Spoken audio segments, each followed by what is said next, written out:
오늘 본문 창세기 3장에 보면 아담과 하와는 먹지 말라는 선악과를 따먹고 하나님이 두려워 나무 밑에 숨습니다. 숨은 채로 나무 밑에 내버려 두면 좋으련만 하나님이 찾아와 아담을 부르십니다. 하나님이 부르셨다. 대단히 중요한 사건입니다. 이 부르심이 구원의 시작이거든요. 만세전에 예정하시고 선택하시고 부르심으로써 구원의 역사가 일어난 것입니다. 하나님이 부르시지 않고 죄지은 모습 그대로 나를 내버려 두었다. 이걸 유기라고 해요. 하나님이 폐기 처분했다는 거지요. 하나님께서 왜 나를 찾아와 부르셨을까요? 용서하시겠다는 겁니다. 치유하시겠다는 겁니다. 회복하여 다시 하나님의 자녀 삼으시겠다는 것입니다. 오늘 본문 창세기 3장은 타락사입니다. 타락사가 펼쳐지는 가운데 구원론이 등장하게 됩니다. 이게 성경이고 이게 복음입니다. 구세주 예수 그리스도를 우리에게 보내주시겠다는 성경상에 처음 등장하는 약속, 언약이 바로 창세기 3장 15절 예언의 말씀입니다. 하나님이 찾아와 나를 부르실 때 하나님 앞으로 달려나와서 하나님, 제가 죄를 지었어요. 먹지 말라는 선악과를 먹었어요. 아내가 선악과를 들고 왔는데 저까지 먹었어요. 어떻게 해요? 이 연약한 인간을 불쌍히 여겨 주세요. 하나님 앞에 고백해야 되지 않겠습니까? 근데 아담은 이르되 내가 동산에서 하나님의 소리를 듣고 내가 버섯섬으로 두려워하여 숨었나이다.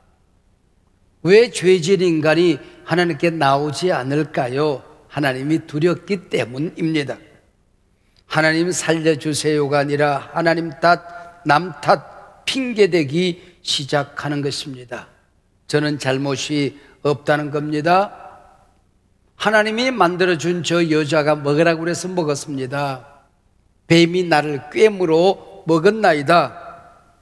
그래서 인간이 모인 곳은 항상 시끄러운 소리가 들리게끔 되어 있습니다. 나 때문에를 소유다가 아니라 남 탓, 비난, 비판, 핑계, 이게 범죄한 인간의 모습입니다. 범죄의 땅에 하나님의 심판이 임합니다. 죄는 사단으로부터 시작해서 여인에게로 흘러가 그리고 아담에게로 흘러들어갔습니다. 심판 또한 사탄, 뱀으로부터 시작이 되어집니다. 하나님께서는 아담과 하와를 불러서 따뜻하게 대화를 하십니다. 왜요? 회개하라는 겁니다. 돌아오라는 겁니다. 살려주시겠다는 것이지요. 그러나 뱀에겐 어떤 대화도 없이 즉시 심판을 내리십니다. 여기 뱀은 이중적인 의미를 가지고 있습니다. 생물로서의 뱀이지만은 타락한 천사, 바로 악령을 의미하는 것입니다. 이 사탄은 대화의 상대가 아닙니다. 즉시 우리가 대적해야 될 상대인 게지요. 나사렛 예수님의 이름으로 명하나니 떠나갈지어다. 예수님의 보혈로 명하나니 물러가라. 즉시 대적해야 하는 겁니다. 뱀을 심판하신 하나님은 그 시선을 이제 뱀의 유혹을 받고 타락한 여자에게로 향합니다. 창세기 1장, 천지 우주 만물을 만드시고 사람을 지으신 하나님께서 사람에게 복을 주십니다. 복이 뭘까요? 생육하고 번성하라, 땅에 충만하라 하는 게 복이었습니다. 그래서 여인에게 자식은 여호와께서 주신 기업이요 태의 열매는 하나님의 상급이 되는 것입니다. 하나님께서 이 여인을 얼마나 사랑하는가를 하나님께 보여주시기 위하여 남편을 허락하십니다. 천국의 그림자로 가정을 주셨습니다. 그러나 범죄한 이 여인에겐 가정도 남편도 자식도 부담이 되고 고통이 될 수 있는 세상이 되어버렸습니다. 우리 국가나 사회는 여성들이 가정을 가지고 자녀를 낳아 행복하게 사는 세상을 만들어 주어야 합니다. 가정이 건강한 세상을 만드는 것, 이게 정치의 목적이고 선진 정치에 나아갈 길입니다. 그동안 우리나라는 세계에서 가장 아이를 적게 낳는 최저 출산율 국가가 되어버렸습니다. 세계 인구학자들이 공통적으로 지구촌에서 제일 먼저 사라지는 한 나라가 있다고 한다면 대한민국이라고 하는 데에 이견이 없습니다. 자녀를 낳은 젊은 여성들이 가정에 대한 꿈을 잃어버린 이 나라입니다. 아모르 파티를 하고 있습니다. 아모르 파티가 뭔지 아시겠어요? 김연자라는 가수가 노래를 합니다. 치마를 휘날리면서 아모르 파티 그러면 전부 다 일어서서 짠짠짠짠짠짠짠 해요. 거기 보면은 연애는 필수, 결혼은 선택 그래요. 여러분, 그게 행복이 아니라는 걸 우리 사회가 가르쳐 주어야 하는 겁니다. 결혼해서 자녀를 낳으면서 울기도 하고 보람도 느끼고 그 안에서 이루어지는 천국을 경험하도록 도와주어야 한다는 것입니다. 누가 자녀를 낳든지 간에 우리 사회가 함께 이 아이를 키우는 이 시스템을 만들어 가야 되는 것이고, 교회도 여기에 함께 헌신해야 우리 사회가 건강해지는 것입니다. 지난 15년 동안 저출생 문제 해결하겠다고 우리 정부가 적게는 200조, 많게는 400조를 썼습니다. 이게 압박이 되니까 모든 부서가 이름만 붙이면 저출산 예산입니다. 그런데도 작년에 한 0.81명, 금년에는 아마 0.7명대가 되지 않겠나 생각합니다. 산술적으로 계산하면은 정부 예산이 한 아이가 태어나는데 1억씩이 들어갔습니다. 그리고도 지금 출산율이 올라가지가 않습니다. 제가 일전 대통령실을 방문했을 때에 이 문제가 테이블 대화에 올라왔어요. 여러 얘기가 오고 갔는데 제가 그랬어요. 우리가 대화한다고 길이 보입니까? 우리가 애기 낳습니까? 애기 낳을 저 MZ세대들, 그 앞에 여성 우리 비서관들이 타이핑을 하고 있었거든요. 우리가 말하는 걸 타이핑을 하고 있었어요. 저분들에게 물어보고 저분들이 대답 주는 대로 하면 된다고. 내 얘기는 무슨 얘기냐? 직접 지원하라 그 얘기입니다. 엉뚱한 데 쓰지 말고, 홍보비 쓰지 말고, 책상 앞에서 행정하는데 돈 쓰지 말고 직접 지원해라. 제 얘기는 그 얘기였어요. 그랬더니 그 여성들이 자기 그 컴퓨터 밑에서 박수를 치더라고요. 여러분, 직접 투자에 성공하는 나라들이 많이 있습니다. 프랑스가 대표적인 국가인데요, 세계 최저 출산율을 기록하다가 완전히 반전을 이루었어요. 파리나무 십자가 공연을 보러 간 적이 있는데 그 소년들 큰 목소리로 노래하지 않습니까? 팜플렛에 보니까 그 아이들 얼굴이 있어요. 그 밑에 몇 가지 소개가 있는데 첫 번째가 뭔가 하니 몇 남, 몇 녀, 몇째 그렇게 돼 있어요. 왜 이런 걸 쓰냐고 그랬더니 이게 학교 가는데 첫 번째 조건이라고 그래요. 여기 점수가 제일 많대요. 그리고 대학을 졸업하고 취직할 때도 몇 남, 몇 녀, 몇째 이게 있어야 취직이 된다는 거예요. 그리고 엄마 아빠도 취직을 할 때에 나는 자녀를 며칠 낳았다, 그래야 이게 취직이 되는 겁니다. 그리고 월급 자체가 달라요. 하나 낳으면 얼마, 둘 낳으면 훨씬 더 계속해서 더해집니다. 그래서 5 정도 낳으면 회사 안 가도 회사 다닌 사람보다 돈을 더 많이 받아요. 그 아이들 키우는 것도 사회에 공헌을 하는 거다 그 얘기죠. 지금 1.8명입니다. 독일도 모자란 노동력을 외국에서 이민 정책을 썼거든요. 그랬더니 오는 사람들마다 이슬람입니다. 그 사회적인 갈등 비용이 천정부지로 솟구치는 겁니다. 그래서 안 되겠다, 직접 투자하기 시작했어요. 지금 1.6명이 넘어서고 있습니다. 우리나라는 예산을 이렇게 많이 세우고도 길을 못 찾고 있는 겁니다. 여러분, 전 세계, 아니 우리나라도 사망률 1위가 뭘까요? 암, 혈관 질병, 매년 7천만의 생명이 사라지는 무서운 게 있습니다. 낙태입니다. WHO 보고에 의하면 전 세계에서 매년 7,300만 건의 낙태가 이루어집니다. 오늘 하루도 20만 건의 낙태가 이루어지고 있어요. 여러분, 우리나라 정확한 통계가 없습니다. 우리나라도 낙태권만 있지 태아의 생명권이 없는 나라입니다. 여러분, 사회적인 약자 그러는데 제가 아무리 생각해도 가장 연약한 약자는 태아입니다. 탯줄 하나로 어머니에게 연결이 되어져 있어요.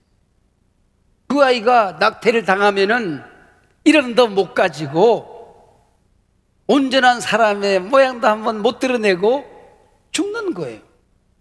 여러분, 연속극 보면은 결혼해서 아이를 가져요. 병원에 가지 않습니까? 그리고 들려줘요. 심장 소리가 들리지요? 그래요. 오줍니다. 다시 병원에 가면은 이제 아기 모양이 나타나요.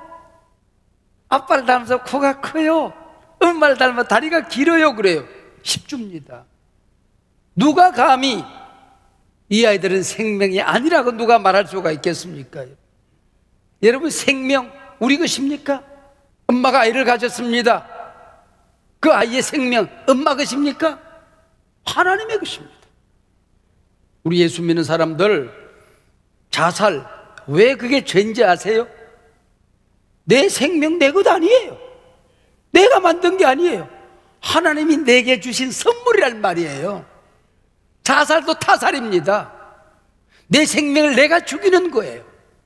마지막으로 하나님의 눈길은 아담에게로 향합니다. 선악과를 먹지 말라는 하나님의 직접적인 말씀을 들은 건 아담이지요. 먹으면 정령 죽으리라 이 명령을 받은 자는 아담이었습니다. 그러면 책임의 중심에 아담이 있는 겁니다. 그러나 하나님은 아담을 저주하지 않아요. 자연을 저주해버립니다. 그리고는 그 땅에 일하는 기쁨이 고통이 될 수 있다고 말씀하십니다. 지금 지구촌이 겪고 있는 최고의 고통과 위기는 기후위기입니다. 자연이 가시와 엉겅퀴를 낸 겁니다. 코로나 바이러스, 기후위기도 인간이 하나님 주신 자연을 잘못 구하려 생긴 자연의 저주, 자연의 절규입니다. 요즘 제가 흔히 하는 말이 있지 않습니까? 자연은 인간이 없어도 잘 자랍니다. 잘 삽니다. 그러나 인간은 자연이 없으면 살 수가 없는 겁니다. 인간이 갑이요 자연이 어린 것 같지만은 철저히 인간이 어린 걸. 자연이 갑입니다. 하나님 말씀하셨잖아요. 이 자연을 잘 다스리라. 이게 무슨 말일까요? 네 멋대로 파괴하라는 얘기가 아니에요.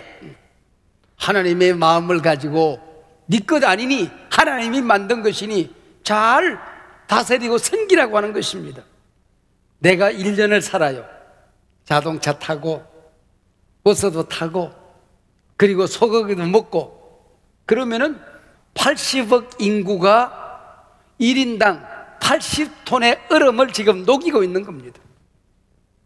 물에 잠기는 나라가 곧 등장할 겁니다. 여러분, 벌이 사라지고 있어요. 그러면은 먹을 것이 없어서 인간은 멸종하는 겁니다. 여러분, 저탄소 운동, 제로 운동, 우리가 적극 동참을 하지 않으면은 지구촌을 죽이는, 내 자손들을 죽이는 무서운 범죄를 우리는 짓고 마는 것입니다. 때늦은 감이 있지만은 우리 교회가 생명신학, 또 다른 복음신학이 바로 이 저출생 문제, 기후 문제를 책임지고 감당하는 거예요. 인간이 하나님의 말씀을 어기고 하나님의 얼굴을 피하여 도망을 갑니다. 하나님이 찾아와 부르시고 차근차근 심판과 저주를 이어가는 긴박한 상황이 오늘 본문에 펼쳐집니다. 바로 이런 고통스러운 순간에 하나님이 인간을 향하여 구원의 소식을 선포하는 겁니다. 복음을 선포하고 계신 것입니다. 이게 성경이에요. 창세기 3장 15절 인류를 구원하시는 하나님의 계획이 선포되어집니다. 이게 하나님의 마음입니다. 십자가입니다. 이 일을 이루시기 위해 예수께서 이 땅에 오신 것입니다. 인류 역사상 유일한 사건, 여자의 후손이 태어납니다. 남자의 몸을 빌리지 않은 여자의 후손이 태어난 것입니다. 그가 메시아가 되어서 이 자연을, 우주를 구원하시겠다고 약속하고 있는 것입니다. 여러분, 우리가 신약성경 마태복음을 펼치면은 1장부터 낳고가 계속 반복되지 않습니까? 그러다가 1장 16절, 마리아에게서 그리스도라 칭하는 예수가 나시니라. 낳고가 아닙니다. 태어나는 아기가 스스로 태어난다는 것입니다. 마리아에게서 그리스도라 칭하는 예수가 나시니라. 신기한 기록 아닙니까? 스스로 나신 분, 그분이 우리 구주 예수 그리스도 여인의 후손이 되는 것입니다. 이 땅에 오신 아기, 우리 주 예수 그리스도 안에서 이 땅에 태어나는 모든 사람들은 구원을 받고 복을 받습니다. 이 땅의 모든 저주는 사라지고 천국을 선물로 받게 되는 것입니다. 고통은 사라지고 기쁨과 행복으로 바뀌어지게 되는 것입니다. 잃어버린 에덴 동산, 낙은 천국을 선물로 받게 되는 것입니다. 할렐루야. 오늘 본문을 잘 살펴보면은 굉장히 재미있는 사건들이 펼쳐집니다. 자, 창세기 3장 15절, 메시아 예언이 선포되어졌습니다. 16절, 17절, 18절, 19절, 하나님의 심판이 긴박하게 이루어집니다. 그리고 특별히 19절, 너는 흙이니 흙으로 돌아가리라. 육체의 죽음이 예고됩니다. 그리고는 20절, 21절이 연결되어지는데 앞뒤가 맞질 않아요. 생뚱맞기 짝이 없습니다. 너는 죽는다 그래 놓고 20절, 아담이 자기 아내에게 이름을 주니라 하와라 부른다, 그렇게 되어 있습니다. 이게 무슨 일입니까? 이 하와라는 이름은 생명이라는 뜻이에요. 성경에서 이런 주석을 답니다. 생명의 어머니, 산자의 어머니라고 주석을 답니다. 그리고 21절, 하나님께서 아담과 하와를 위하여 가죽옷을 지어 입힙니다. 그동안은 이름이 없어서 뺏겨났다는 얘기일까요? 인간은 죽는다, 19절입니다. 아담이 자기 아내 이름을 지었다, 하와라고, 20절입니다. 그리고 21절, 하나님이 가죽옷을 지어 입혔다. 연결이 됩니까? 논리적인 비약 아닙니까? 앞뒤가 맞질 않아요. 앞뒤가 맞지 않는 이 귀절, 엄청난 논리적인 비약, 여기에 엄청난 사건이 숨어 있는 것입니다. 엄청난 진리가 그 안에 숨어 있었다고 하는 것입니다. 아담과 하와가 메시아 예언, 복음을 듣고 철저하게 회개했다는 것입니다. 하나님의 말씀을 어겼어요. 선악과를 먹었어요. 아내가 가져왔는데 저도 먹었어요. 어떻게 해요? 우리가 넘어졌어요. 죽게 생겼어요. 하나님 살려주세요, 그 얘기입니다. 유대인의 탈무드에 의하면 아담과 하와가 흙을 뒤집어 쓰고 통곡하고 회개했다는 것입니다. 그리고는 아담이 용서를 확신합니다. 그리고 아내 이름을 지어요, 하와. 정확하게 표현하면 야, 이제 살았다, 그 얘기입니다. 회개하고 나니 3장 15절에서 그 복음이 선포된, 그게 나를 위한 구원의 소식인 걸 알게 된 것입니다. 야, 이제 우리 살았다, 생명, 하와라고 이름을 짓는 것입니다. 이 땅에 태어나는 모든 생명들의 어머니, 산자의 어머니라고 하는 뜻이지요. 그래서 하나님께서는 이것을 믿음으로 받아들이는 아담과 하와를 위하여 가죽옷을 지어 입히시는 것입니다.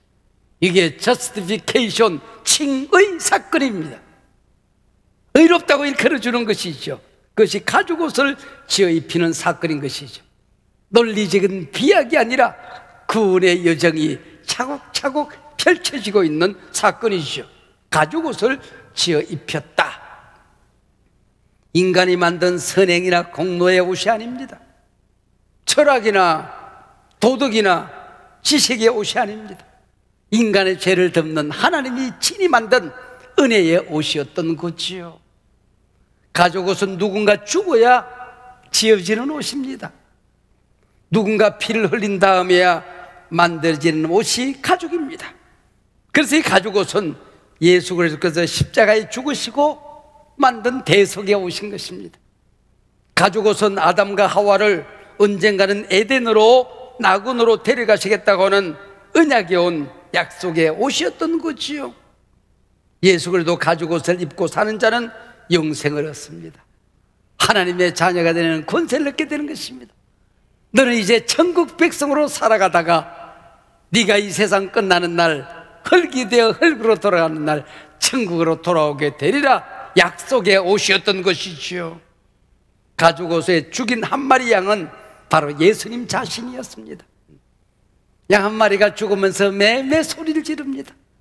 엘리 엘리 라마 사박다니, 나의 하나님 어찌하여 나를 버리시나이까. 매매 소리를 지릅니다. 다 이루었다. 테텔레스 타이. 너를 향한 나의 구원의 역사가 양 한 마리가 죽어서 예수님이 피 흘려서 이루어졌다, 그 얘기지요. 가죽옷은 아담에게 양 한 마리, 하와에게 양 한 마리로 죽어 옷이 만들어지게 되는 것입니다. 아담도 하와도 각자 가죽옷을 입어야 되는 것입니다. 우리 한 사람 한 사람 하나님 앞에 각자 단독자로 서는 겁니다. 우리 부모가 예수를 믿었다고 내가 구원받는 것 아닙니다. 내 아내가 예수 믿었다고 내가 구원받는 것 아니란 말이에요. 모든 사람들이 예수를 그리스도로 믿어야 되는 각자가 입는 가죽옷을 의미하는 것입니다. 하나님이 세상을 이처럼 사랑하사 독생자를 주셨으니 모든 사람을 구원하는 게 아닙니다. 이는 저를 믿는 자마다, 할렐루야, 믿어야 되는 거예요. 가죽옷을 입어야 되는 거예요. 그래서 영접하는 자 곧 그 이름을 믿는 자만이 하나님의 자녀가 되는 권세를 주셨느니라. 할렐루야.